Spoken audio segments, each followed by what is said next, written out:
jangan yang ini deh. Sebentar, ini saya ganti aja ya.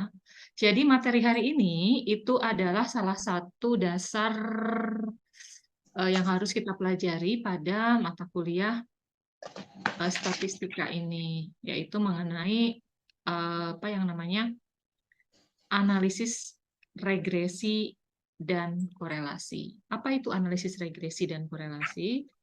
Kalau secara bahasa mungkin beberapa dari Anda pernah dengar ya, regresi itu banyak sekali ya. Regresi itu sebenarnya sesuatu hal yang dimana kita dengan menggunakan data lampau, kita bisa memprediksi data di masa depan. Itu namanya regresi. Ya, misalnya kalau ada yang bekerja di sebuah perusahaan. Ini kenapa sih materinya? Sebentar ya. Saya salah buka materi. Enaknya pakai astagfirullahaladzim, salah buka lagi. Nggak apa-apa, tapi bentar. Sebel banget. Tunggu ya, ini harus dibuka dulu untuk bisa matiin. Ya, jadi misalnya, ini contohnya, ada seorang pemilik perusahaan, misalnya dia mau menghitung keuntungan perusahaan saya, atau gini, kira-kira 10 tahun ke depan, perusahaan saya bakal untung enggak ya? Gitu. Kalau saya mau untung, gimana ya caranya? Ya, logis kan, setiap perusahaan, setiap manajer, itu pasti akan punya pikiran seperti itu.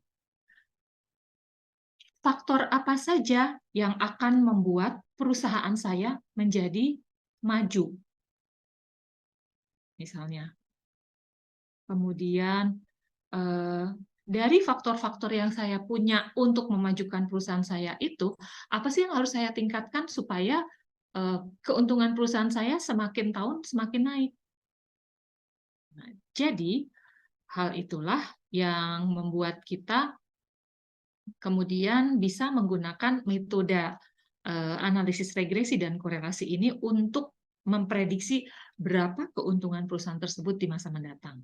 Ini ngomongin masalah perusahaan ya, mungkin karena sebagian besar dari teman-teman di sini mungkin belum ngajar, jadi kepikirannya, ya kalaupun yang sudah ngajar pun kepikirannya adalah mengenai, kalau saya cerita tentang hal barusan lebih sudah masuk akal ini, karena sekedar membangkitkan pemahaman konsep dulu aja tentang apa itu analisis regresi dan korelasi. Jadi, analisis regresi dan korelasi itu bisa membantu seseorang atau seorang pimpinan untuk menjawab pertanyaan-pertanyaan tersebut. Berdasarkan data lampau, data yang dia miliki, dia bisa memprediksi sekian tahun ke depan, oh berarti saya bisa untung. Kalau saya biar untung, maka saya harus tingkatkan variabel ini supaya saya bisa untung. Nah, ini ada beberapa penjelasan, mungkin Anda bisa baca, ya, kalian bisa baca, tapi ya itu tadi penjelasan singkatnya. Nah, ada yang mau ditanyakan dulu? Atau saya lanjut dulu? Karena ini kalau awalnya memang pemahaman konsep, kita harus satu suara dulu ya, supaya nggak makin jauh. Kalau misalnya di sekolah apa? Kalau di sekolah misalnya gimana? Di sekolah misalnya gini, kita pengen misalnya Mbak Sri pengen memprediksi siswa saya itu waktu pertama masuk dia nilai matematikanya tuh waktu pertama tes masuk nih dia nilai berhitungnya itu 70. Kan ada bakat ya kalau masuk SD itu kadang-kadang suka di SD atau SMP ada tes-tes berhitung dan membaca dan sebagainya. Regresi itu bisa digunakan untuk memprediksi kalau waktu pertama masuk si siswa itu misalnya nilainya katakanlah 10, kita bisa memprediksi nanti pada saat dia lulus berapa dia nilainya kurang lebih. Prediksi ya, jadi bukan nilai tepat. Tapi bagaimana prediksi itu sebaik mungkin atau sebisa mungkin mendekati nilai aslinya. Tapi itulah yang namanya regresi, memprediksi nilai masa depan atau memprediksi nilai sekarang berdasarkan memprediksi bakal selalu di depan ya, berdasarkan nilai yang di masa lalu. Nah, oleh karena itu, seperti yang saya bilang, dengan kita mau memprediksi sebuah nilai, anggaplah nilai yang akan kita prediksi itu namanya Y. Ya. Nah,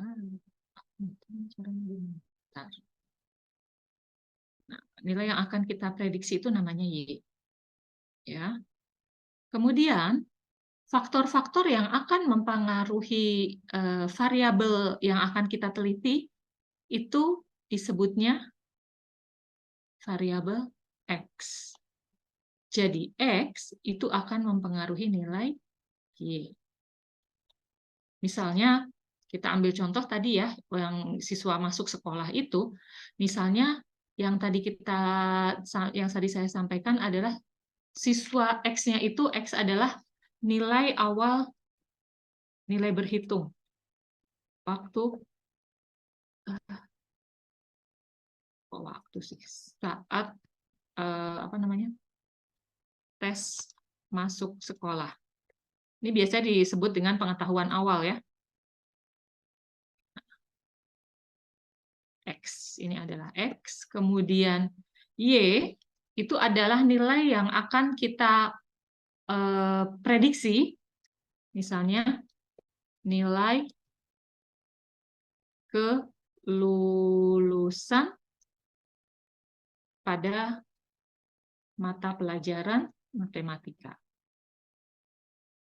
Maka X itu disebut variabel bebas dan Y disebut variabel tidak bebas. Kenapa tidak bebas? Karena besarnya Y itu ditentukan oleh X. Bisa jadi X-nya naik, Y-nya naik, atau sebaliknya. Kalau X-nya turun, Y-nya naik. Kalau X-nya naik, Y-nya turun. Jadi hubungan itu bisa saling hubungan yang meningkatkan atau hubungan yang menjatuhkan. Ingat, dalam sebuah hubungan kalau punya pacar yang toksik, jangan dilanjutin. Karena itu akan membuat semakin lama hubungan, kondisinya bukan akan semakin baik, tapi akan semakin buruk. Gitu ya, secara sehariannya kayak gitu. Misalnya kayak gitu. Jadi X disebut variabel tak bebas, Y disebut variabel bebas. Kalau nemu lagi mungkin ada istilah variabel independent X dan dependent atau tergantung, dia tergantung besarnya X, itu disebut Y disebut variabel dependent. Atau mungkin nanti akan nemu lagi variabel prediktor dengan variabel apalagi tuh, pasangannya prediktor sama apa ya? Prediktor sama ada deh namanya. Saya lupa namanya apa ya. Ya. Variabel kriterion. Ya. Jadi ini ada nih beberapa istilahnya ya. Independent, explanatory, atau variabel prediktor. Dan Y bisa disebut juga dependent, explained variable, dan kriterion variable. Masih banyak, setahu saya namanya masih banyak lagi ya, tapi basicnya adalah yang satu tergantung dari yang lain. Jadi saya paling senang bilangnya dependent, independent gitu aja. Tapi kalau bahasa modern yang orang bakal ngomong, oh ini kriterion, ini variabel apa, variabel itu, explanatory, ini variabel kriterion dan sebagainya. Kita tahu aja itu maksudnya yang satu variabel X adalah variabel yang mempengaruhi Y, maka X itu disebut dependent dan Y yang besarnya tergantung dari X itu disebut dengan dependent. Itu ya. Sejauh ini masih bisa di satu frekuensi ya, masih bisa dipahami ya. Regresi itu macam-macam. Makanya waktu kemarin kalau kita sudah jelaskan bahwa kebanyakan analisis-analisis yang digunakan pada materi yang kita pelajari sekarang di statistika yang parametrik ini adalah persyaratannya data itu harus berdistribusi normal. Bukan data, selisih antara nilai yang sesungguhnya. Oke, saya balik lagi ke sini. Untuk lebih menjelaskannya, ini kadang-kadang kalian masih bingung, tolong diperhatikan. Bukan Anda sih, mahasiswa lain kadang-kadang harus 2 kali ya saya jelasin. Misalnya, X adalah nilai berhitung saat dia masuk sekolah. Nilai Y adalah nilai kelulusan mata pelajaran matematika. Jadi, besarnya X mempengaruhi besarnya Y. Nanti Anda akan ketemu dengan yang namanya Y topi. Y topi itu apa? Y topi itu adalah prediksi. Jadi, waktu kita menentukan hubungan X dan Y, kita akan memiliki sebuah model yang bisa menjelaskan hubungan antara X dan Y. Nah, kalau model itu sudah ada, maka kita bisa memprediksi besarnya di Y, tadi seperti yang saya bilang, dan prediksi nilai Y itu disebut dengan Y topi. Sementara diikuti dulu ya, kalau masih bingung diikuti dulu, nanti semakin berjalan mungkin pasti kita akan semakin paham. Jadi langkah-langkah regresi adalah pertama penentuan model, seperti yang tadi saya sampaikan, menentukan model bagaimana sih hubungan antara X dan Y antara ini. Kemudian melakukan, kalau sudah model regresi, kemudian kita harus menguji model tersebut. Model tersebut layak dipakai atau enggak. Kenapa harus diuji? Karena ini kita datanya hanya diperoleh dari data lampau atau sampel. Seperti yang tadi saya bilang kan regresi itu dipakai untuk memprediksi nilai masa depan. Sedangkan datanya dari mana? Dari yang sekian tahun sudah berjalan. Misalnya mau meneliti tentang keuntungan perusahaan, ya memakai data keuntungan perusahaan sekian tahun ke belakang, supaya kita bisa memprediksi ke depan. Itu ya. Makanya akan selalu akan ada yang namanya selisih antara Y yang asli dengan Y yang prediksi. Kalau keuntungan perusahaan akan ada selalu selisih antara keuntungan perusahaan yang asli dengan keuntungan perusahaan hasil prediksi. Gitu ya. Ini adalah uji persyaratan analisis regresi atau uji untuk apakah model itu bisa dipakai atau enggak. Yang pertama adalah uji kenormalannya. Kemudian uji linearitas. Cara uji kenormalannya sama dengan uji kenormalan yang minggu lalu sudah kita pelajari kalau untuk datanya kurang dari 30. Tapi kalau yang datanya yang lebih dari 30, mungkin kita harus pakai Chi kuadrat yang Anda akan pelajari besok hari Minggu ya. Apa sih yang diuji kenormalannya? Diuji kenormalannya adalah selisih antara Y sesungguhnya dengan Y prediksi. Nanti kita akan belajar. Sekarang jalan dulu aja ya. Nah, penentuan model regresi, sekali lagi, regresi itu macam-macam bentuknya. Jadi regresi itu ada yang namanya regresi linear. Ini yang namanya ini regresi linear nih. Ini kan modelnya model linear ya. Ada konstanta, ada kemiringan, konstanta kemiringan. Ada yang ingat siapa apa namanya? B itu ada gradien. Kemudian ada X, ini variabel yang independennya, dan Y-nya sudah merupakan Y topi. Ini adalah cara bagaimana kita menentukan modelnya dulu. Nah, di pendidikan yang digunakan adalah bentuk seperti ini, yang linear. Karena sebenarnya regresi itu ada regresi eksponensial, terus ya regresi logistik, dan ada beberapa logistik itu untuk data yang beda lagi ya, datanya yang binomial seperti yang kita pernah ceritakan dulu, itu namanya untuk logistik. Sedangkan kalau kita pelajari, karena kita datanya numerik, kenapa disebut numerik? Karena kan nilai-nilai itu kan sifatnya ada intervalnya ya. Intervalnya itu ada yang antara 0 sampai 10, 0 sampai 100, ada yang 0 sampai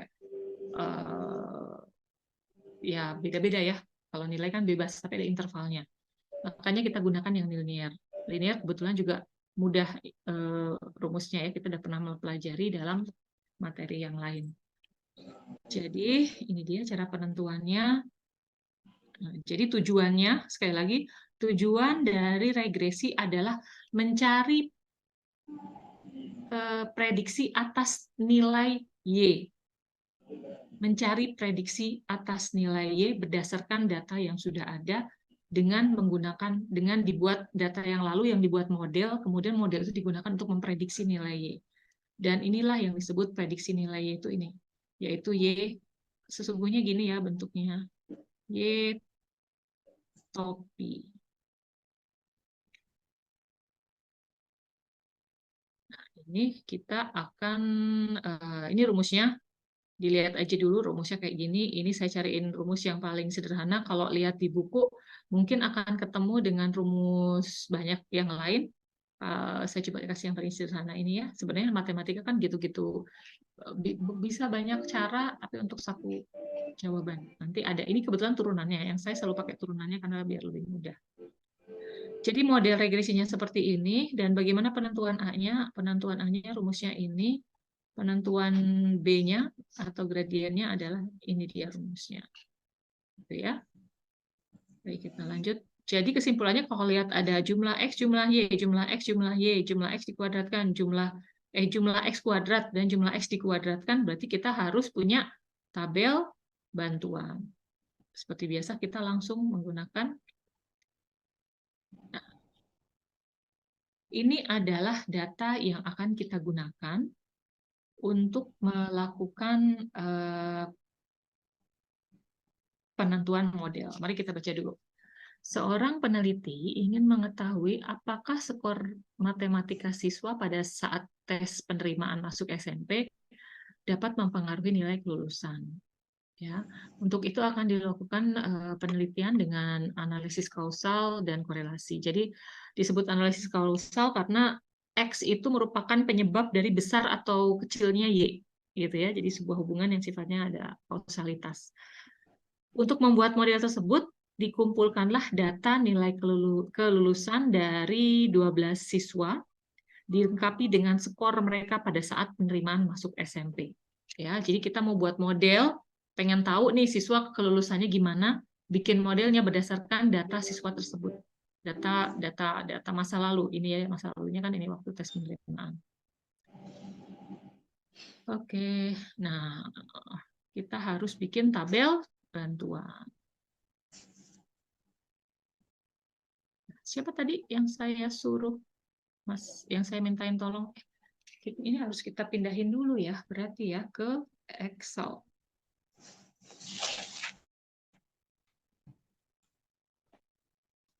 Mas Sigit ya, saya minta tolong tadi ya.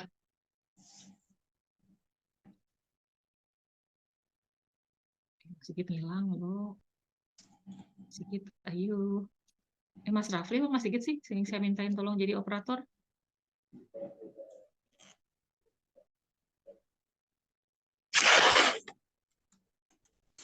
Sigit, ayo, cepat dibuka Excel-nya. Saya close ini ya. Close stop share ya. Kita pindahin dulu datanya ke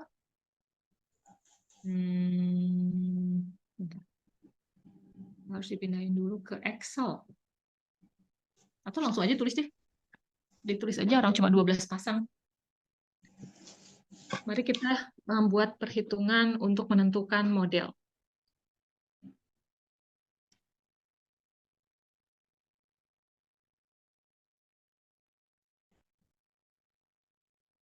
Mana operator saya? Operator lagi. Nggak operator sih, kalau operator mah kan saya yang bicara ya. Ini mah enggak. Ini yang mau menjelaskan. Yang mau menjelaskan latihan.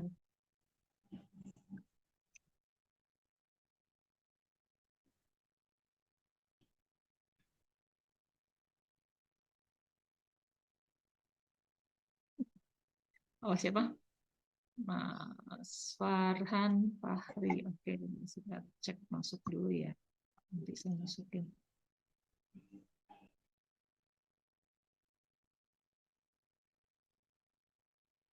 Kan Mas Arif tuh nggak datang, tak datang udah ngajak ribut tuh.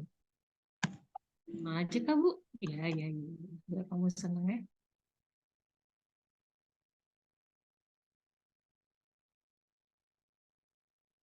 Siapa tadi? Mas Sigit? Lah, Mas Sigit kok menghilang sih? Mas Rafli mau nggak bantuin saya? Buka Excel.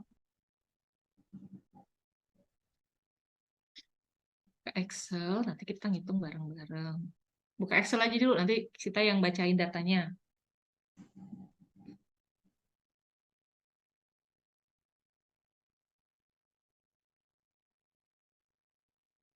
Kalau ada yang belum paham mengenai konsep dari regresi, boleh ditanyakan. Karena saya tidak mau makin ke belakang akan makin sulit, nanti kita tambah bingung. Pas ujian akhirnya loncat-loncat jalannya. Kelihatan kalau orang nggak paham nanti kelihatan apa. Saya sih bukan masalah ngitung ya, kadang-kadang mahasiswa itu emang banyak salahnya kalau ngitung, tapi pas saya benerin karena apa yang penting logikanya nyambung. Tapi kebanyakan dari kalian tuh masih banyak juga yang step-stepnya salah, berarti bukan masalah salah ngitung, tapi emang nggak paham konsep aja gitu. Jadi kalau nggak paham silakan disampaikan ya, biar saya jelasin ulang. Mungkin nggak cuma kita yang nggak paham, ada teman lain yang nggak paham tapi mau ngomong malu gitu. Barengan aja ya, nanti apa di sebelah mana yang tidak paham saya bantu untuk jelaskan ulang. Mas Rafli bisa buka Excel pakai laptop kan?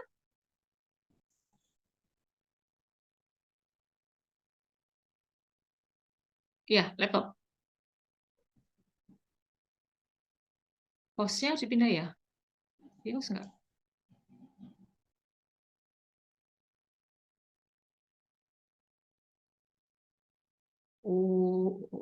Oh, iya masih gate-nya tak ada pun, udah jadi co-host padahal.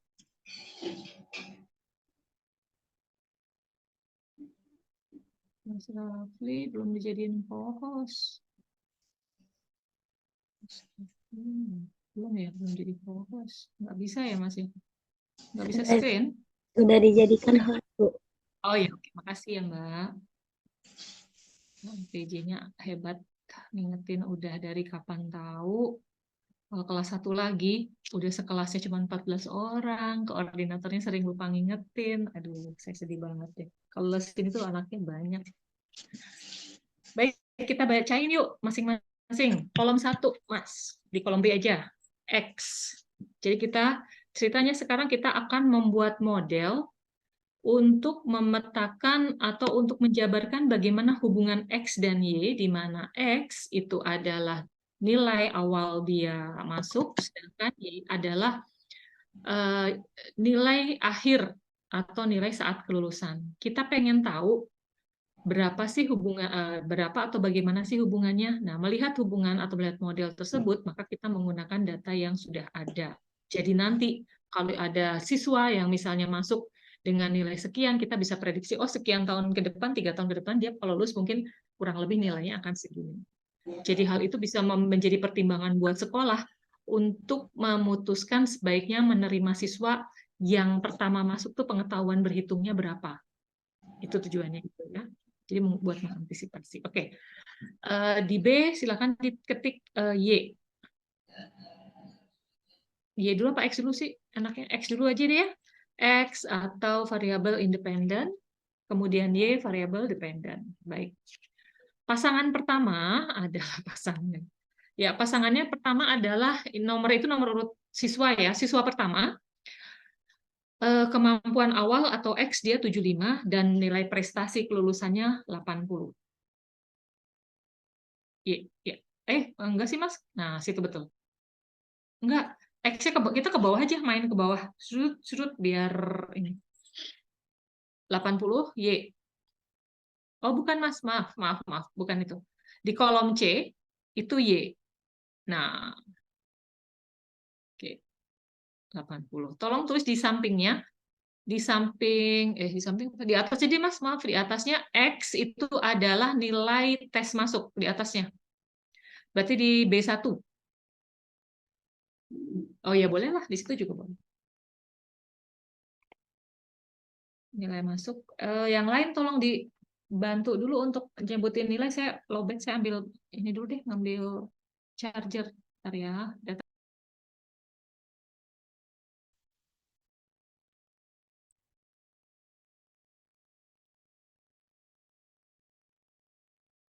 Nomor 1, 75 sama 80. Kak, kayaknya bisa di-copy deh dari tabel yang Word itu deh, Kak. Ya cepet, Kak.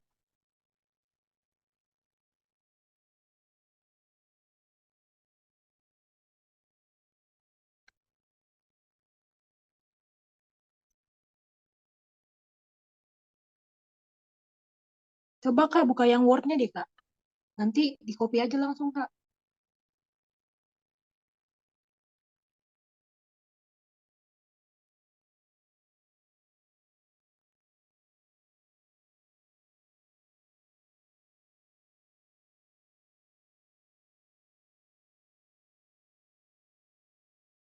Yang tabel bantuannya, Kak, yang bawahnya.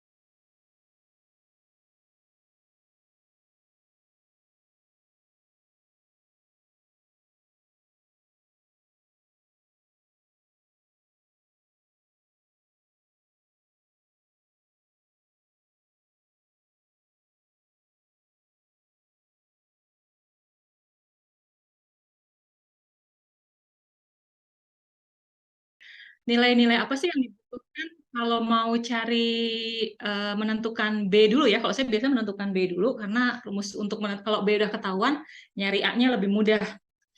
Sebenarnya kalau nanti di buku lihat rumus lain boleh dipakai. Ini saya cari data cara yang paling mudah aja ya. Itu X kuadrat ya, Mas ya maksudnya ya?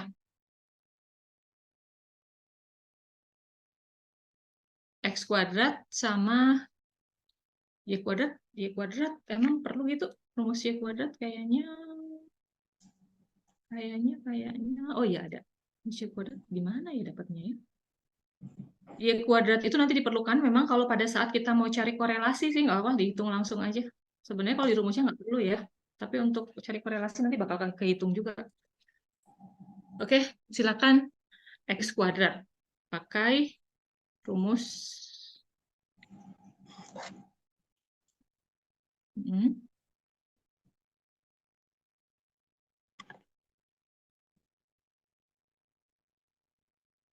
Mau rumus manual apa mau cari dari square?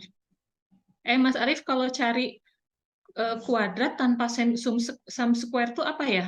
Nah, perintahnya ya? Kalau saya pakai pangkat aja sih, Bu. Oh, pakai pangkat. Iya, Ya udah gitu aja, Mas. yang kayak segitiga itu. Segitiga di atas, yang kayak pakai topi. Ya, Oh, ya, ya ya udah boleh betul. pakai pangkat. Jadi sama dengan oh gitu. Shift 6 ya, shift 6.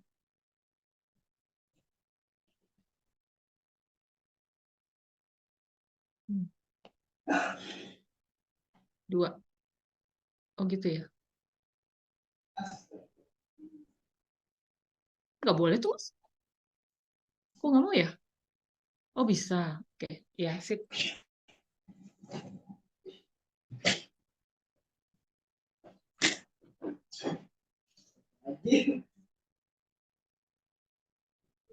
Sama juga rumusnya Y kuadrat. Ini minta tolong sudah punya kalkulator ya periode sekarang. Nanti kalau ujian udah biasa megang kalkulator.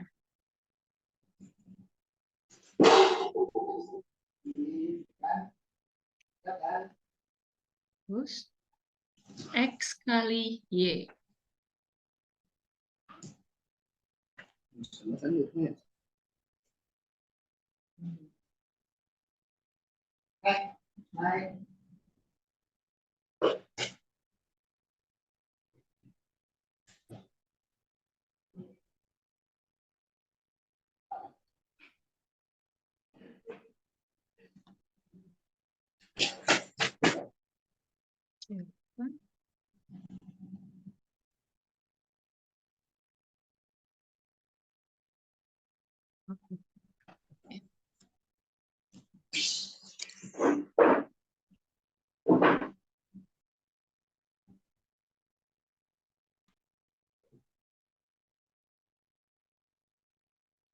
Nah, tinggal dicari jumlahnya.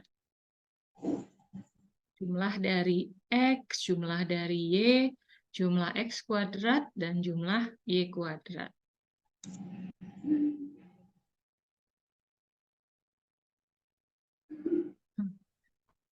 Nggak ketarik ya? Ketarik ya? Nggak ketarik tuh Mas, kayaknya Mas cuma ketarik 2.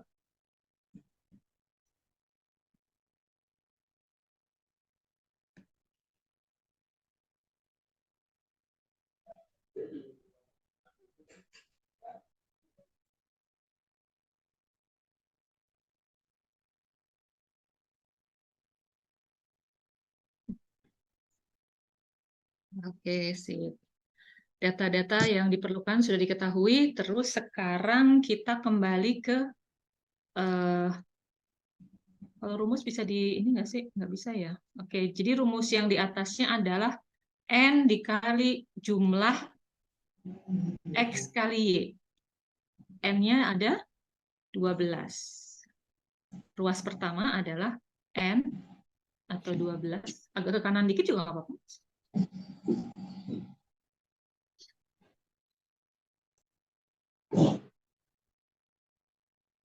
Oke, ya.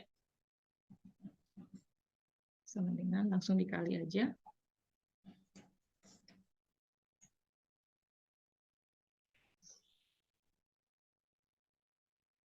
N dikali jumlah X kali Y. Ya. N X kali Y. Nggak bisa ada N sama dengannya. Udah aja gini Mas, N-nya jangan di situ. Nanti nggak bisa. N-nya di ini yang lain. Jadi 12-nya.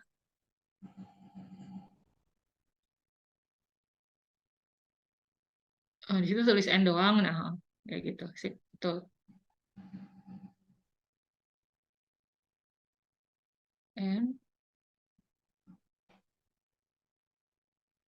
X kali Y. Bukan. N dikali X, N dikali jumlah X jumlah Y, jumlah X kali Y, maaf. Ya, itu. Nah, oke, betul. Dapat. Terus ruas kanannya, bukan ruas kanannya, dikurangi jumlah X kali jumlah Y. Nah, ini baru jumlah X kali jumlah Y. Di bawah ini aja, di bawah yang 853.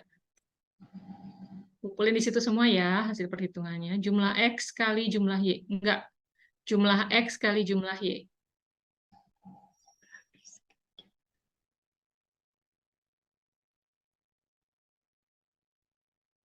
Oke. Kemudian ruas yang di bawahnya, N dikali jumlah X kuadrat, N, ya, oke. Terus dikurangi jumlah X dikuadratkan. Jumlah X. Sama dengan dulu. Jumlah X. Jumlah X mana coba? Bukan. Jumlah X mana?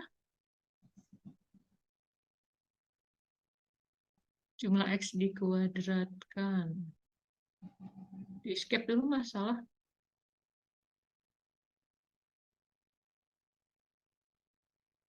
Ya. Nggak ada, harus bikin, nggak dikali apa-apa. Jumlah X mana jumlah X? Ada di kolom C. C20. Di bawah, paling bawah aja.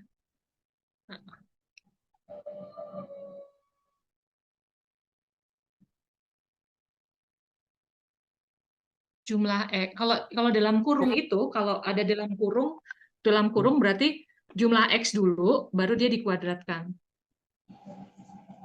847 pangkat 2 ya, Bu. Iya, betul, Mbak. Bingung lah. X. 847 berarti kolom C20 dikuadratkan. Bentar, Bu. Kenapa? Bentar, Bu. Masih kurang paham, Bu. Oh ya, lihat rumusnya ya. Emang harus dilihat rumusnya ya, Mas. Kita semua sambil buka rumus ya.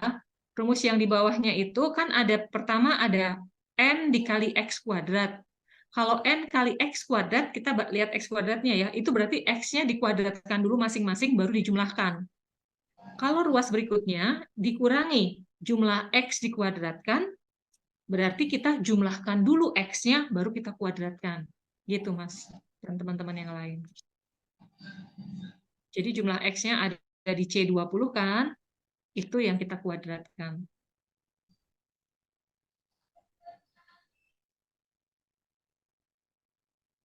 Ya. Yang mana ya, Bu ya? Yang ini Mas, yang jumlah X itu yang di C20. Oh, C20. Iya kan, itu jumlah X kan? Nah, Nah, dikuadratin. Soalnya jumlah X dalam kurung, terus kita kuadratkan, berarti itu yang kita kuadratkan. Nah, gitu. ini, Bu. Udah, Bu. Gitu ya. Perbedaan notasinya gitu ya. Kalau dia tidak dalam kurung, berarti itu yang kolom E. Kita kuadratin dulu satu-satu, baru kita jumlahkan. Itu jumlah X kuadrat. Tapi kalau jumlah dikuadratkan, itu kolom C ini, yaitu masing-masing X, dijumlahkan dulu, baru kita kuadratkan. Itu perbedaannya di situ. Makanya kadang-kadang saya suka bilang kalau yang jumlah dikuadratkan itu berarti jumlah X dikuadratkan. Beda dengan jumlah X kuadrat. Kalau jumlah X kuadrat artinya X-nya dikuadratin dulu, baru dijumlahin gitu. Karena nyebutnya aja sih, tapi kalau udah secara tulisan kan kelihatan banget ya perbedaan nilainya. Kalau yang belum paham, silakan sambil nanya ya. Karena ini kita belajar bareng. Saya nggak mau ntar Mas Rafli aja yang ngerti, teman-teman lain takutnya enggak. Nah, sekarang Mas Rafli lihat lagi rumusnya. Kita sudah punya semua nilai-nilai yang kita butuhkan, silakan dihitung B-nya berapa. Teman-teman yang lain boleh ikut bantu menghitung.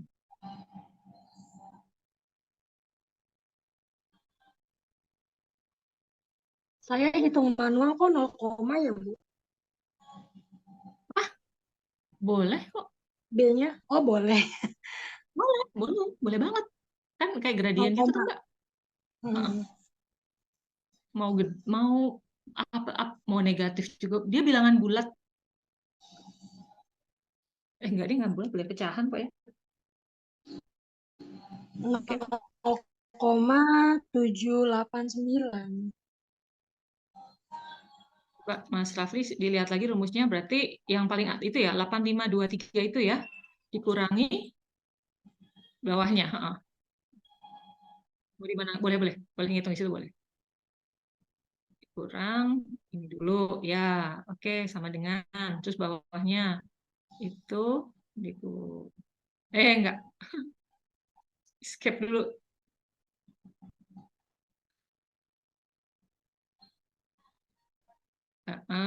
Dikurang, iya, oke. Berarti tinggal atas bagi bawah. Ibu. Iya, tinggal itu kan tadi yang 6200 kan pembilang kan, ya yang bawahnya penyebut, tinggal dibagi aja.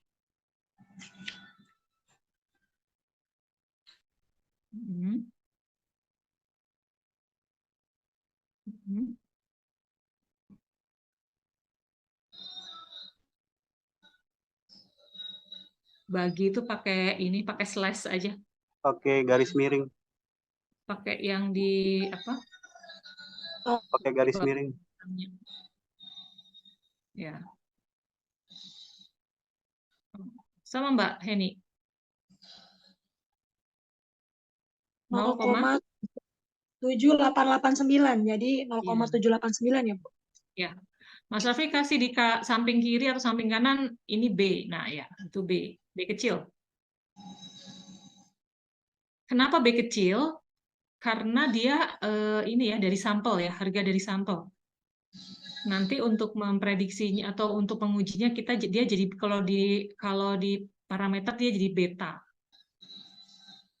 Kasih B, betul tadi B-nya?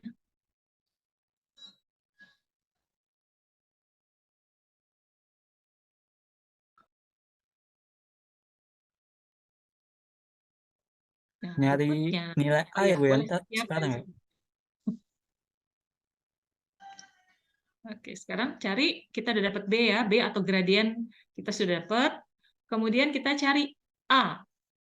A rumusnya apa Mas Rafli? Tolong dilihat. A itu adalah itu rata-rata kan ya Bu ya? Dikurang B. Bu. Ya, itu Y bar itu rata-rata ya, nilai rata-rata.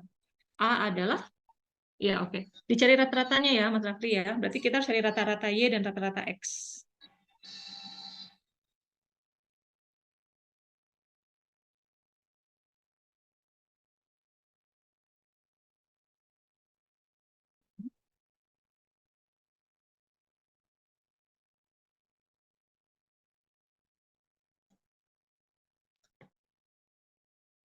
Ya betul.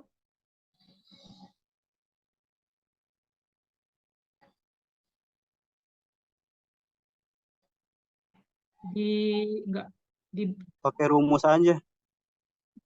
Dibagi kan? Oh, average. Mau pakai average boleh, mau pakai itu juga. Apaan sih, Mas? Mau X bar-nya juga belum dapat, Y bar-nya belum dapat. Oke, ini ada kesalahpahaman. Ada kesalahpahaman, saya jelasin lagi. Ini buat semua ya. Baik, kita belajar bareng. Rumus mencari A itu adalah X bar dikurangi, Y bar dikurangi X bar. Nilai yang belum kita miliki adalah Y bar dan X bar kan? Iya. Y bar itu adalah rata-rata Y, X bar adalah rata-rata X. Nah, sekarang Mas Raffi cari rata-rata untuk X dan Y dulu. Kesimpulannya gitu, cari dulu rata-ratanya. Ya, boleh. Mau pakai itu juga boleh.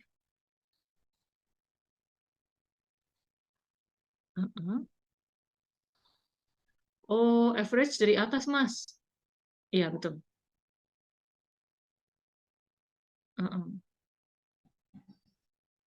Ya, ya deh, nggak apa, memang susah sih. Oke, X bar-nya. Average dulu. Tulis average dulu.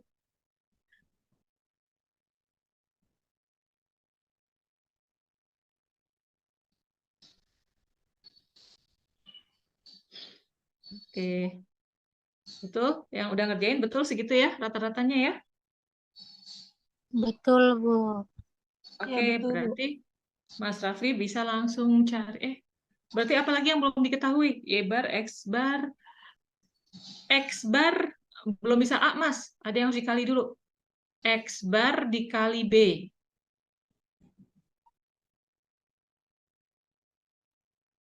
X bar, ya betul. Dikali B. Ya. Nah, baru deh kita bisa cari A di situ.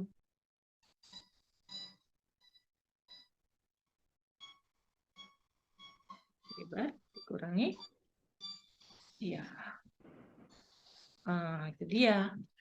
Jadi konstanta A adalah 27,6498. Nah, kalau orang-orang itu kalau lihat rumus regresi, dia paling banyak hanya paham 2 angka di belakang koma. Jadi ini semuanya kita buletin nanti ya, A dan B-nya. Jadi nanti rumus yang akan kita miliki, model yang akan kita miliki adalah Y topi. Mas Raffi tolong tulis di sebelahnya. Ya, oke. Y topi ini bisa masuk insert Mas, sorry, insert rumus, insert equation bisa nggak? Equation kok nggak mau ya? Belum di adds in ya? Kalau kayak gini gimana sih?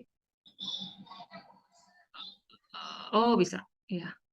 Langsung aja equation. Jangan ngambil dari situ, bikin sendiri. Nah, ya, bikin sendiri. Nah, oke, ditulis Y bar, Y topi. Y topi itu yang SNA.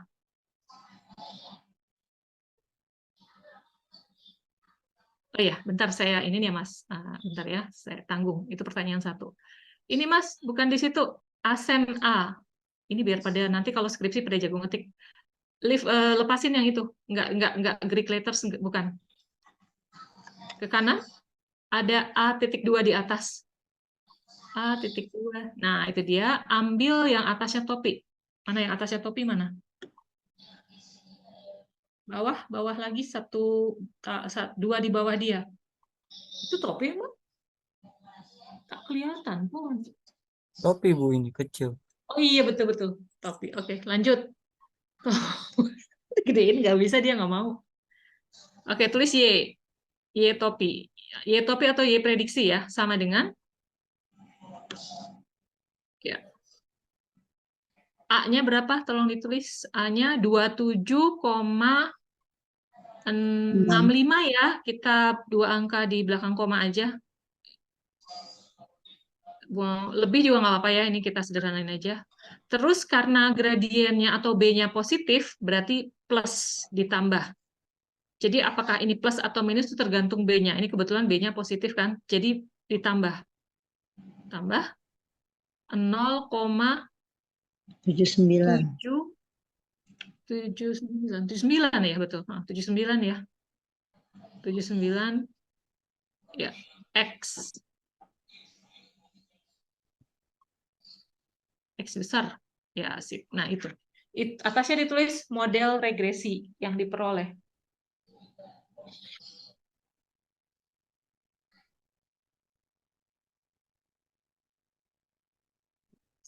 Oke. Baik. Jadi, ini adalah model regresi yang bisa digunakan oleh guru untuk memprediksi nilai. Kalau suatu hari ada siswa yang dia nilai yang mau masuk sekolah dia, kemudian misalnya dia punya nilai kemampuan berapa gitu ya, terus nanti dia akan bisa memprediksi nanti pas lulus dia nilainya sekian. Misalnya ya, misalnya gini, ada siswa masuk ke sekolah tersebut, misalnya nilai kemampuan awalnya katakanlah 76. Ini contoh misalnya. Jadi nilai kemampuan awal 76, artinya X-nya sama dengan 76. Oke, Mas Rafli, silakan ditulis. Misalnya ada siswa masuk, kemudian nilai pengetahuan awalnya, ya, ada siswa masuk sekolah. Ya, kemudian nilai awalnya berapa? 76, oke. Dengan data nilai siswa tersebut, kita akan bisa memprediksi nilai nanti kalau dia bakal lulus dapat nilai berapa. Kurang lebih ya. Prediksi, namanya prediksi nggak tepat. Caranya adalah dengan memasukkan 76 ini kepada X. Silakan dihitung. Iya, silakan dihitung, Mas. Jadi 79X, X-nya diganti dengan 76. Ya. Enggak, ya oke. Boleh.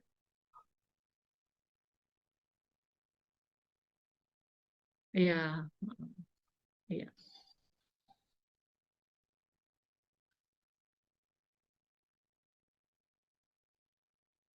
79X. Ya.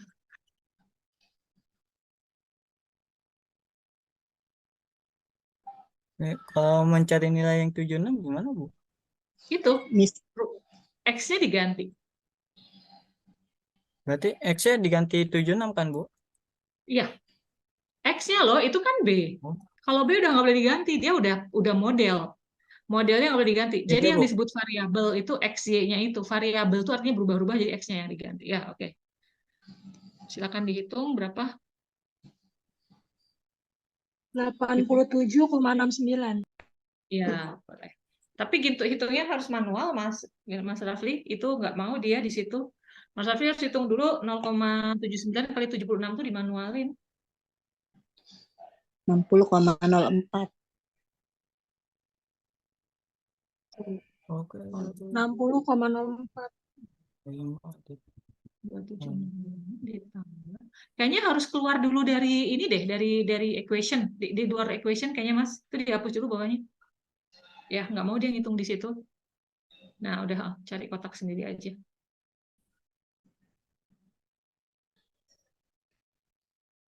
Kayaknya ngitung itu aja dulu, Mas. 79 kali 76 dulu aja. Manual dulu aja, nggak apa-apa. Jangan di dalam, ya. Sama dengan dulu loh. Mas Rafli, gini nih. Kalau biar gampang, itu kan 76 ada di sini. Mana ya? Oh, tapi dia ini. 79 ya, sorry. 0,79 itu ini aja, Mas. Boleh yang I16 diklik tuh. Sama dengan, itu sama dengan dulu. Sama dengan dulu, Mas. Ya, oke. Itu kan sama, kan? Ya, 0,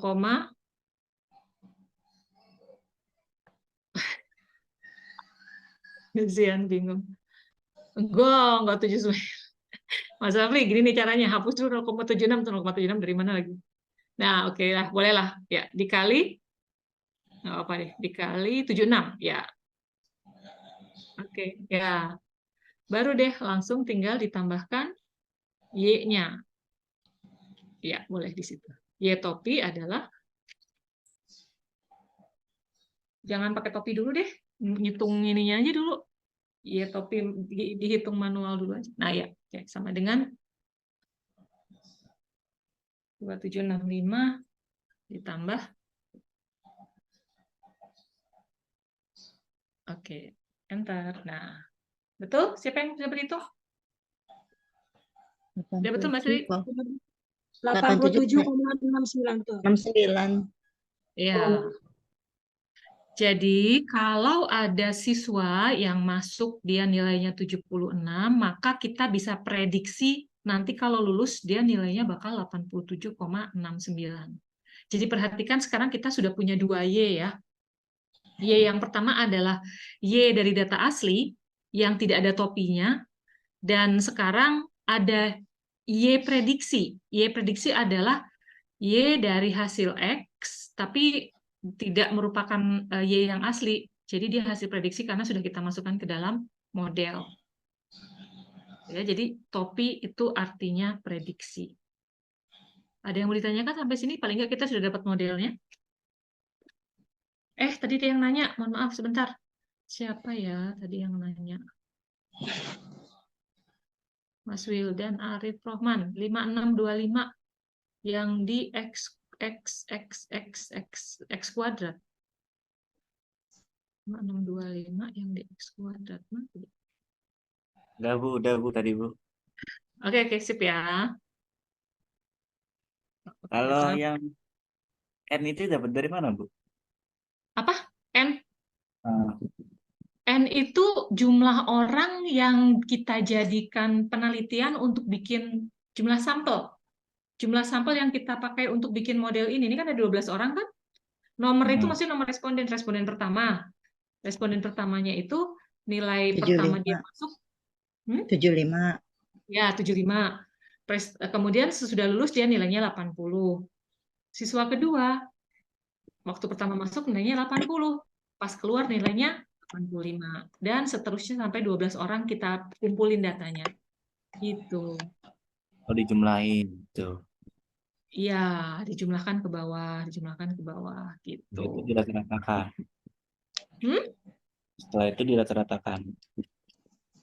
Sesudah itu ini aja pokoknya kita bikin pertama kan kita ada data ini kan ya dirata-ratakan itu karena kita mau cari A, rumus A kan harus ada rata-ratanya maka dirata-ratakan. Tapi kalau untuk tabel bantuan mencari model atau menentukan A dan B ini yang harus kita lakukan. X-nya dikuadratkan, Y-nya dikuadratkan, kemudian X dikali Y. Ini tabel bantuan yang akan kita perlukan untuk membuat sebuah model. Nilai-nilai besaran yang diperlukan ada di sini, di tabel bantuan ini.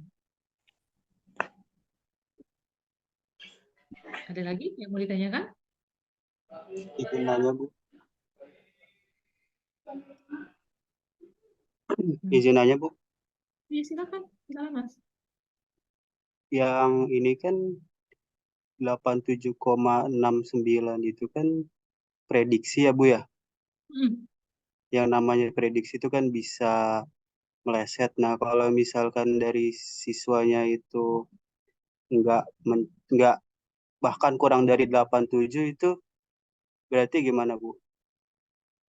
Ya, Di nggak bawah apa-apa, namanya prediksi. Jadi kita cuma bisa melihat, oh kurang lebih nilainya bakal segitu nih nanti, gitu. Emang tidak akan bisa tepat. Karena itulah, maka sesudah ini kan kita dapat model nih Mas Arief ya. Nah, Iya. supaya kita tahu bahwa model ini bisa memprediksi sedekat mungkin dengan nilai aslinya, makanya kita lakukan yang namanya uji keberartian koefisien. Nanti ada sesudah ini. Bagus pertanyaannya. Karena kita tahu nilainya yang namanya prediksi itu emang tidak akan pernah benar, Pasti nggak bisa akan pernah meleset. tepat. Iya, ada kemungkinannya per berapa juta saya nggak tahu bisa tepat.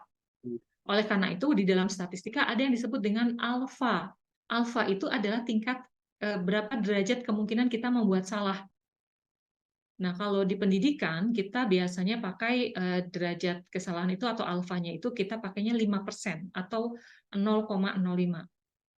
Penentuan 0,05, 0,1 dan sebagainya itu ada rumusnya di statistika matematika ada penurunannya sebenarnya.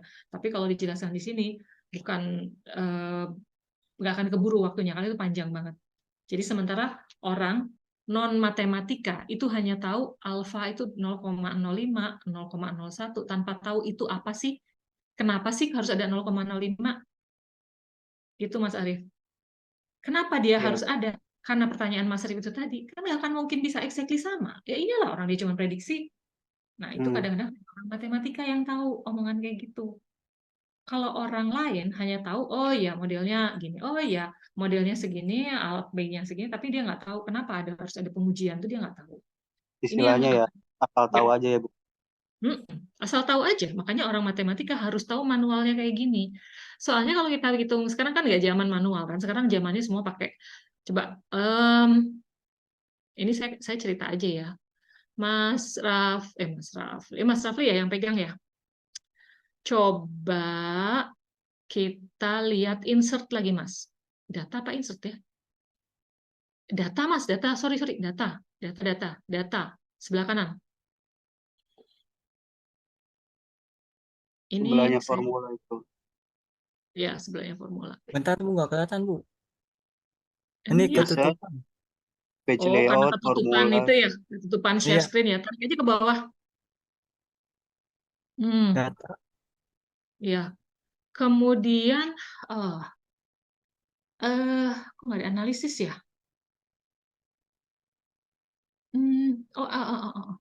Sorry. Kenapa ini? Apa belum di? Sebentar ya, saya buka. Harusnya sini ada analisis. Sekarang soalnya Excel sekarang itu udah makin lengkap. Data, terus, kayaknya belum di adds in ya, Mas Arif ya? Dianya ya. Mas Raffi sebelah Apa, Bu? kanan ada analisis nggak sih? Apa?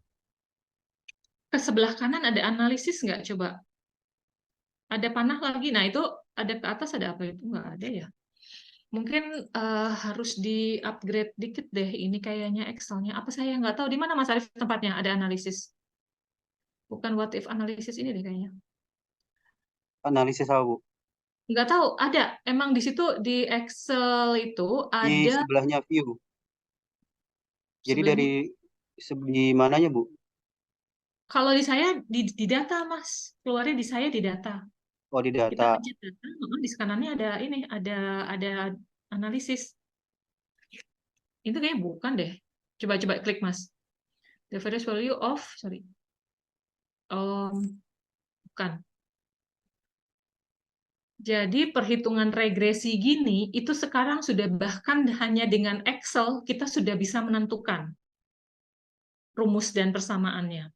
Jadi, nggak cuma orang matematika, orang sebebas-bebasnya orang bisa membuat rumus atau model regresi, karena di Excel juga udah tersedia. Tapi apakah mereka paham? Mungkin enggak.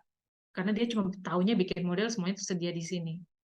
Oleh karena itu, hanya kita yang tahu bahwa, bukan hanya kita yang tahu, maksudnya, pada matematika, kita ajarin bagaimana membuat sebuah rumus itu, paling enggak dia mendekati nilai aslinya, dan dia bisa dikatakan diakui atau diuji, tidak bias, itu hanya orang matematika yang tahu. Nanti kalau Mas Rafli sudah update ini Excel, mungkin akan kelihatan ya. Coba Mas Arif kalau bawa laptop dilihat di sebelah kanan ada teman-teman lain juga boleh cek di Excel-nya masing-masing, itu Iya. ada di Baik Bu. kayaknya ada Mas Rafli juga, cuman belum dilihat aja kali. Kayaknya itu di Excel 360, Bu. Nggak tahu, iya kali ya, mungkin. Soalnya kan laptop saya udah berapa kali udah berapa kali bermasalah gara-gara saya download software, jadi di reset itu mungkin dia sama ininya diisi yang baru gitu kali. Nggak tahu juga deh, makanya saya bisa dapat. Gitu, silakan ada yang mau bertanya lagi? Pertanyaan bagus, silakan yang lain. Mau nanya lagi boleh, Bu? Silakan. Kan N-nya itu 12. 12 itu dari 12 siswa maksudnya. Bagaimana? Iya, 12 orang, betul. Dari 12 orang orang. siswa Nah, yang kita ambil nilainya. ini tuh bisa dibilang ada masa berlakunya nggak, Bu? Misalnya sampai 5 tahun apa 6 tahun masih bisa dipakai gitu. Tergantung perusahaannya. Misalnya gini, perusahaan atau nilai ya. Kalau misalnya gini, kalau di pendidikan mungkin ganti kurikulum harus ganti model. Mungkin ya, kalau menurut saya gitu. Tergantung kondisinya. Sekarang kalau datanya udah jebot banget, datanya udah lama banget, datanya udah nggak relevan dengan sekarang, ya masa modelnya mau kita pakai kan? Enggak kan? Makanya bidang penelitian itu adalah suatu bidang yang harus selalu kita upgrade karena apa? Kondisi di lapangan juga banyak berubah. Sekarang penentuan X mungkin udah beda lagi karena apa? Anak-anak zaman sekarang generasinya udah generasi Z segala macam, saya nggak ngerti lah. Udah beda lagi kan? Kesukaan mereka udah beda, cara belajarnya juga udah beda. Kalau yang dulu kan waktu masih saya belum ada pandemi kayak gitu cara belajarnya. Terus ada era new normal. Terus sekarang udah balik ke normal lagi. Banyak hal yang harus kita perbaiki. Jadi ada periode di mana kita harus upgrade juga sih, harus diperbaiki lagi model-model ini. Gitu. Tergantung kebutuhan aja. Jadi sebelum melakukan perbaikan sesuatu, karena perkembangan ilmu pengetahuan itu jalan terus ya. Kalau ada pengajuan sesuatu tentang perubahan sesuatu, itu ada teori yang dipakai untuk menunjukkan bahwa kita tuh udah harus butuh buat ganti model ini. Gitu. Itu kalau nanti Mas Adip akan tahu, oh ya, udah saatnya nih model ini harus kita ganti. Alasannya apa? Alasannya ya karena dengan kondisi sekarang, teori-teorinya diungkapkan bahwa emang sekarang pemerintah sudah tidak menerapkan pembelajaran yang online, misalnya di sekolah. Nah, itu bisa menjadi landasan buat seorang peneliti untuk menentukan model baru. Gitu. Semoga bisa menjawab ya. Oke, terima kasih Bu. Ya. Kalau boleh, kalau sudah tidak pertanyaan, kita masuk ke yang namanya uji persyaratan. Disebutnya uji persyaratan, tapi uji persyaratan ini dilakukannya sesudah modelnya dapat. Jadi untuk mengecek apakah model ini memenuhi persyaratan buat kita pakai atau enggak, gitu ya. Pinjam screen-nya dulu, Mas Rafli, tolong ditutup dulu. Nanti kalau ngitung saya minta tolong hitung lagi. Ini adalah beberapa seperti tadi sudah kita bahas ya. Untuk memenuhi persyaratan apakah model ini bisa dipakai atau tidak, pertama kita harus menentukan menguji kelinieran model. Ya. Kemudian menguji normalitas dari atau kenormalan dari data. Saya minta tolong dicatat ya. Saya minta tolong dicatat ini. Kalau nggak ditulis, nggak apa-apa, catat dalam pikiran. Yang diuji kenormalannya itu ada sesungguhnya, ya, secara teori statistika itu adalah selisih dari Y topi dengan Y asli. Ini menjawab pertanyaan Mas Arief, ya, karena tidak ada nilai yang pasti sama, makanya kita hitung Y topi dengan Y yang asli. Secara statistika seperti itu. Tapi kalau di Unindra yang dicek bukan itu. Saya hanya sekedar mengikuti aja ya. Tapi kalau saya pegangannya yang diuji harus Y topinya. Selisih Y topi dengan Y asli. Tapi kalau di Unindra yang diuji adalah yang diuji kenormalannya adalah masing-masing. X diuji kenormalan, Y diuji kenormalan. Jadi Anda harus melakukan kenormalan 2 kali. Salah? Enggak. Karena setiap perguruan tinggi itu ada mazhabnya masing-masing. Ya, mungkin Unindra memegang mazhab ini, ya masuk akal dong. Kalau X-nya X-nya normal, bisa jadi Y-nya juga normal gitu. Tapi mungkin kalau di secara dunia statistika secara luas, yang diuji kenormalannya adalah selisih antara Y dan X. Gimana cara menentukan selisihnya? Mas Rafli, tolong di kolom H, penjelasan saya jelas ya. Nanti kalau Anda skripsi, pasti akan yang disuruh adalah menguji kenormalan X dan kenormalan Y. Nggak apa-apa, boleh. Itu boleh. Tapi yang saya ajarkan di sini adalah bagaimana membuat uji kenormalan yang sesuai dengan cara statistika. Jadi Anda memperluas ini aja ya, sebagai pengayaan, memperluas pengetahuan. Jadi silakan dicari selisih antara Y dengan Y topi. Caranya, Mas Rafli harus ngitung semua harga Y topi berdasarkan data X. Jadi bikin tabel bantuan lagi. Kalau yang belum paham apa yang saya bicarakan, tolong sampaikan ya. Karena saya juga Ya kadang-kadang kalau saya mungkin bicaranya juga nggak ini sih, nggak jelas. Enakan di samping kayaknya Mas Lufi. Boleh deh, boleh mau di mana-mana juga boleh. Oke, pertama berarti kita harus ngitung satu-satu 0,79 dikali X ya. Terus aja di atasnya 0,79 kali X. Nah ya, kan kita kayak harus ngitung itu kan.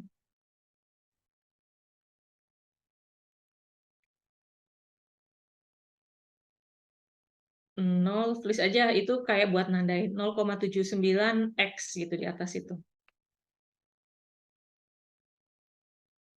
Ya, X, langsung X aja. Enggak, sorry, bukan.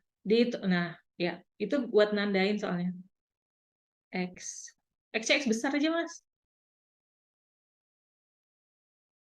Nah, di kolom bawahnya, berarti di kolom ini kita akan menghitung harga-harga X yang dikali dengan 0,79. Oke, silakan, Mas. Sama dengan 0,79 dikali ambil X-nya yang dari kolom C8. Ya, C8 dulu. Ya. Nah, kalau 0,79 bisa didolarin nggak sih, Mas Arief? Biar nggak berubah, dia berubah nggak? Kalau ditarik, kalau Mas Rafli narik ke bawah, bakal berubah nggak nilainya?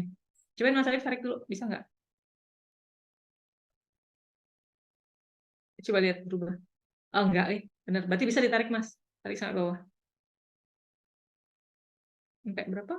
12, 1, 2, 3, 4, 5, 6, 7. Awas, kebanyakan. Nanti 0,0 juga sih. Oh, ya itu. Ya, gitu ya. Itu adalah X kali Y. Nah, kolom samping, kolom C, sebelah yang X itu, nama tulis, langsung aja ditulis Y topi. Kan langsung dapat kan harga Y topinya di situ kan. Bebas-bebas aja lah nulis Y topinya, mau copy paste dari rumus tadi juga nggak apa-apa. Ya boleh. Ya boleh Y topi juga boleh lah. Udah tahu sendirilah pokoknya. Ya. Ya, itu tinggal ditambahin 27. 27 yang ambil dari yang I21 juga boleh, Mas. I21. Itu kan A kan? I21 itu. Ya, itu kan? Nah, itu aja. Boleh ngambil dari situ.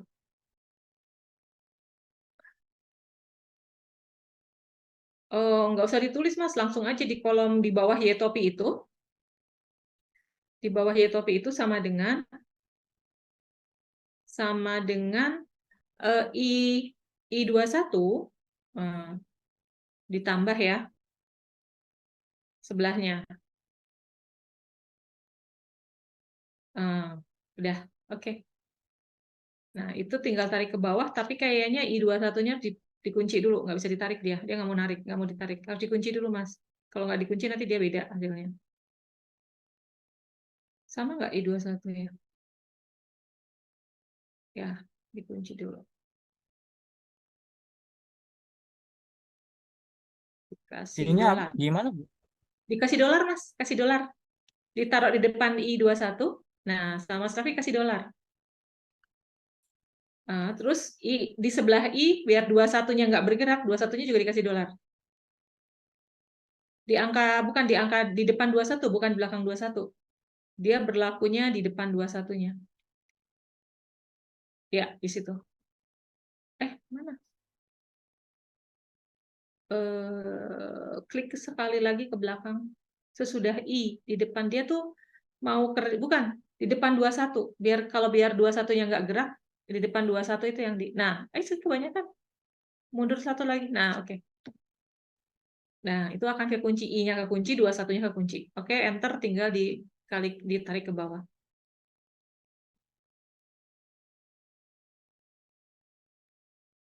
Itu dia. Coba lihat nilainya. Apa nilainya? Hampir sama. Kenapa 63 nilainya malah itu sorry Mas Raffi, itu kok jauh banget ya? Yang 59 kan 86, ya namanya juga prediksi ya. Kok 63 jadi 90 ya? I21 ditambah B26. Betul sih. Nah, itulah. Namanya juga prediksi, kadang-kadang kok jauh banget ya. Tapi prediksinya agak jauh ya. Padahal harganya kan benar kan? Saya yang dimasukin benar. Nah, ini udah ada Y-topi kan? Nah, terus kita akan mencari selisih antara Y-topi dengan data sesungguhnya. Artinya kita akan mencari, ya betul. Kita akan mencari selisih dari kalau datanya asli dengan data sesungguhnya. Y dengan Y-topi. Dengan Y. Ya, Y besar aja, Mas. Nah, ya.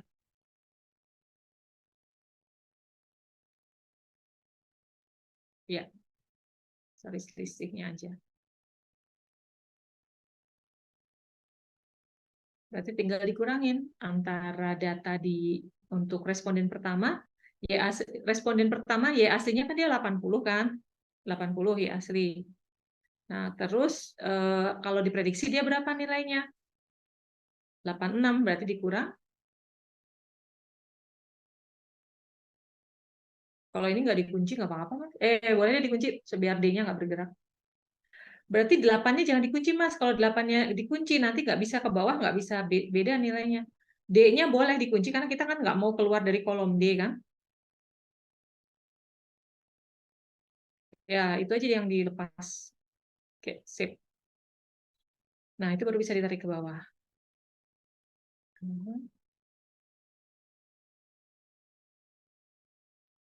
Nah, itu adalah selisihnya. Kemudian bagaimana cara yang akan kita hitungkan sekarang uji kenormalan dari selisihnya ini kan? Gimana cara ngitungnya? Kita masih ingat minggu lalu kan? Minggu lalu menghitung normalitas dari kebetulan karena ini datanya cuma 12, jadi kita pakai Lilly Force aja ya. Jadi silahkan dilanjutkan untuk melakukan perhitungan dengan menggunakan Lilly Force. Mas Nabi minggu kemarin masuk nggak? Kagak, Bu. Enggak. Kagak masuk. Masuk nggak? Kagak, Bu. Jawab yang benar apa ya bahasa Indonesia? Nggak masuk, Bu. Tidak masuk. Oh iya, Bu. Tidak masuk, Bu. Jadi pengen saya jahilin deh, habis gitu sih bahasanya. Ya nggak masuk, nggak apa-apa. Oke. Jadi mungkin banyak teman-teman juga yang belum mempelajari bagaimana uji kenormalan dengan cara manual untuk data tunggal dengan menggunakan Lilly Force. Tugasnya emang agak berat, jadi Anda harus belajar dua-duanya karena saya nggak mungkin ngulang di sini. Jadi untuk materi ini saya anggap karena minggu lalu kita sudah belajar, saya serahkan kepada masing-masing untuk melakukan uji kenormalan dengan menggunakan Lilly Force, gitu ya. Sayangnya kemarin offline ya, jadi nggak ada rekamannya, jadi harus belajar, kemudian nanti ya tanya sama teman gimana caranya. Kalau misalnya silakan dibuka materi, semoga bisa langsung mengikuti sih ya. Oke, materinya hari ini cuma sampai uji kenormalan. Nah, ini ada semuanya di sini ya. Nah, tentu saja melakukan uji kenormalan itu cara yang pertama adalah harus diurutkan. Diurutkan dari yang paling kecil sampai yang paling besar. Di sini yang paling kecil adalah minus 6. Nah, diurutkan ya.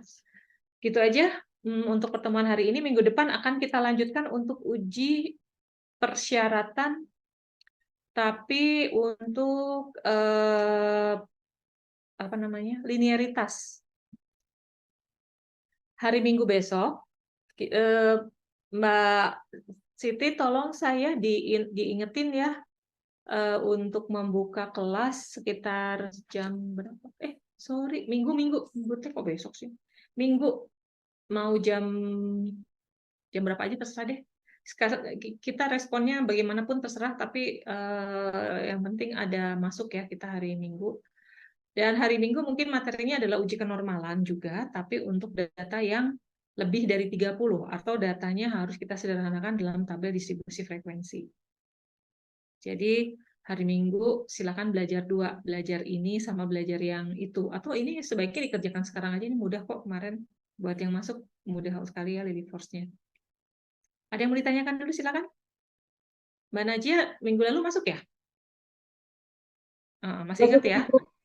Temannya ini ya, di support ya, kalau ada yang nanya. Jadi dulu ya, silakan dilanjut untuk mengerjakan distribusi normalnya. Dan sekali lagi saya ingatkan untuk tugas mandiri, tolong segera dikonsultasikan. Karena kita akan membuat poster, dan percayalah berapapun nilai UPM kita, kalau tugas mandiri kosong, judulnya tidak akan lulus. Karena dia kontribusi terhadap kelulusannya tinggi banget persentasenya. Ya. Itu aja dulu. Terima kasih semua. Selamat istirahat. Selamat melanjutkan belajar besok. Assalamualaikum warahmatullahi Kasih Bu. wabarakatuh. Mbak Siti Bu. Zubaida, terima kasih ya sudah difasilitasi Bu. Zoom-nya ya, Terima Ibu kasih, PJ. Bu. Ya, Terima kasih, Bu. sama.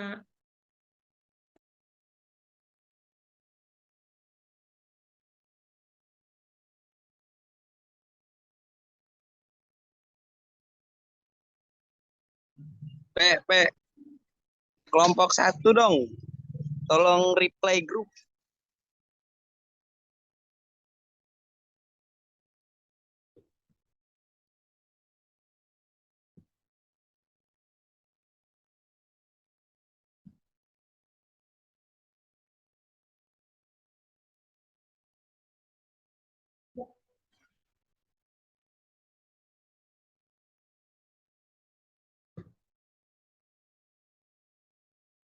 Siti, Ya,